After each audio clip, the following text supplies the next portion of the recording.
지금부터 토론 면접 주제로 나올 수 있는 스크린 상한제 도입에 대한 찬반 논고들을 알아보겠습니다. 먼저 최근 논란의 중심에 서게 된 스크린 상한제가 무엇인지에 대해 알아보겠습니다. 2019년 상반기 극장가 최고의 화제작은 단연 어벤져스 엔드게임입니다.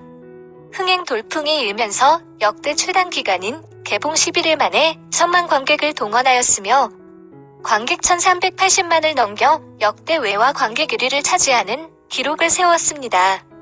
그런데 이런 기록적인 흥행이 스크린 독과점 때문이라는 비판을 불러일으켜 스크린 상한제 도입 여론에 불을 지피기도 했습니다. 스크린 독과점 논란 시 반드시 등장하는 상영 점유율의 의미부터 알아보겠습니다. 상영 점유율은 일정 기간 내 상영된 전체 영화의 상영 횟수분의 특정 영화가 차지한 비중을 의미합니다. 영화를 상영할 수 있는 전체 스크린 수는 한정되어 있기 때문에 특정 영화의 상영 점유율이 높을수록 다른 영화의 상영 기회는 그만큼 축소될 수밖에 없겠죠. 그럼 어벤져스 엔드게임 개봉 시점의 상영 점유율을 살펴보겠습니다. 개봉 첫 주 어벤져스 한 편의 상영 점유율은 약 80%이고 그 외 약 100여 편의 영화가 나머지 20%를 차지하였습니다. 어벤져스 개봉 시점에 사실상 다른 영화는 거의 찾아볼 수가 없는 수준이라고 할 수 있습니다. 특히 저예산 영화나 독립영화의 경우에는 더욱 상영 기회를 잡기가 어렵겠죠. 이처럼 특정 영화가 스크린을 독점할 경우 다른 영화들은 관객들에게 소개할 기회조차 잡지 못하는 경우가 많은데요. 이를 막기 위해 특정 영화에 배정되는 스크린 수를 법으로 제한하는 스크린 상한제의 도입 필요성이 꾸준히 제기되어 왔습니다. 그리고 스크린 상한제와 관련된 법령 개정안이 발의되면서 논란이 가열되었습니다.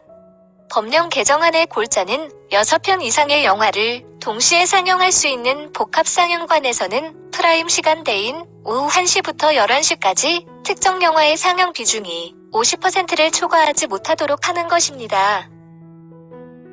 자, 그럼 스크린 상한제 도입에 찬성하는 쪽의 논거를 살펴보겠습니다. 첫째, 관객의 선택권 보장입니다. 어벤져스 엔드게임과 같이 특정 영화가 대부분의 스크린을 차지하면 관객은 다른 영화를 보고 싶어도 선택할 기회조차 없으며 특히 관객이 많은 오후 시간대의 경우 선택권이 더욱 제한적이라는 겁니다. 둘째, 한국 영화의 발전과 다양성 확보를 위한 최소한의 장치라는 겁니다.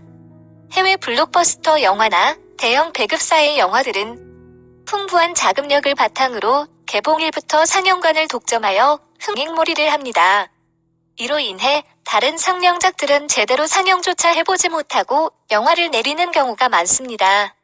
이러한 상황이 지속될 경우 대형 상업 영화만 살아남아 한국 영화의 다양성이 사라지고 국내 영화 산업이 퇴보할 수도 있다는 논리입니다. 셋째, 잘 만든 영화는 스크린 독과점 없이도 흥행이 가능하다는 겁니다. 잘 만든 영화는 지속적으로 관객의 수요가 있기 때문에 개봉일 2주차에 스크린을 독점하지 않더라도 흥행에는 큰 영향이 없다는 논리입니다. 1000만 관객을 달성한 영화임 광해, 왕이 된 남자, 변호인, 겨울왕국, 해운대, 국제시장, 7번 방의 선물 등 이 영화들 모두 개봉일 상영 점유율이 10%에서 20% 수준에서 시작하여 1000만 관객을 달성했습니다. 잘 만든 영화는 개봉일에 스크린을 독과점하지 않더라도 충분히 흥행할 수 있다는 것을 보여주는 사례라 할 수 있겠죠. 자, 그럼 스크린 상한제 도입에 반대하는 쪽의 논거를 살펴보겠습니다. 첫째, 영화관의 경영 자율권을 훼손한다는 것입니다.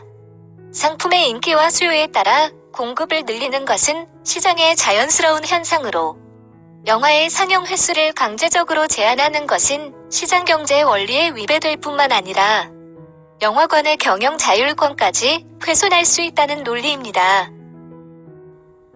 둘째, 실제 영화관의 경제적 손해가 발생할 수 있다는 겁니다. 어벤져스 엔드게임의 개봉 전후의 영화관 매출액을 살펴보면 무려 7배 이상의 격차를 보입니다. 어벤져스 개봉 전주 이틀간의 매출액이 약 21억 원인 반면 어벤져스 개봉일 포함 이틀간의 매출액은 무려 168억 원에 달합니다. 이처럼 어떤 영화를 상영하느냐에 따라 매출액의 변동이 크게 발생하는 상황에서 대형 흥행 영화에 대한 상영 횟수를 제한하게 되면 영화관 입장에서는 경제적 손해가 불가피하다는 겁니다. 셋째, 인기 영화에 대한 소비자의 접근성이 제한된다는 겁니다. 인기 있는 영화일수록 관람 수요가 늘어날 수밖에 없는데 스크린 상한제가 도입되어 티켓 공급이 줄어들면 인기가 높은 영화에 대한 예매가 어려워지고 암표와 같은 불법 행위도 늘어날 수 있다는 논리입니다. 실제 어벤져스 엔드게임의 경우 아이맥스와 같은 일부 특별 상영관의 티켓은 암표로 거래되는 경우도 있었다는군요. 넷째, 인기 있는 영화 상영을 제한한다고 해서 관객들이 다른 영화를 선택하지는 않는다는 겁니다.